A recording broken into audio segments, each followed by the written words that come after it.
A 4-year-old gets a hold of his father's gun and shoots and kills his 2-year-old brother. Now we're learning that father, a Santa Fe police officer, will not be facing criminal charges.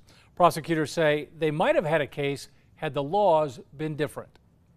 My 2-year-old son, he fell off the chair and there's blood everywhere. Is he awake, ma'am?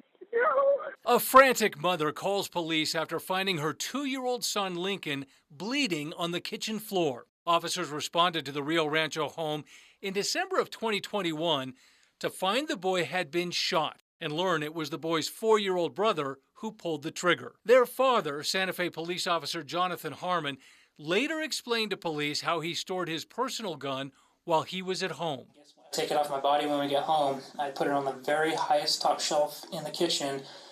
It's the 3rd shelf and it's behind the coffee mugs. A hiding place, it turned out, that was not enough to keep the gun away from the 4-year-old, who apparently pushed a chair against the counter and may have been searching the shelf for chewing gum. In a letter to Rio Rancho Police, Deputy Attorney General Greer Staley says this is the kind of case that would be prosecuted under the Benny Hargrove Act. That recent legislation holds parents responsible if a child gets a hold of their gun and hurts someone.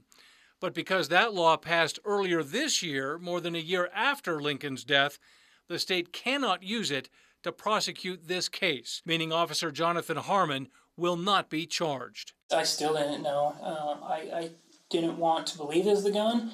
I kept telling myself, no, he hit his chin, and he knocked himself out. Dean. According to the letter, the state would have to rely on the standard of reckless endangerment in order to prosecute Harmon, a charge the letter says they would not be able to prove in court beyond a reasonable doubt.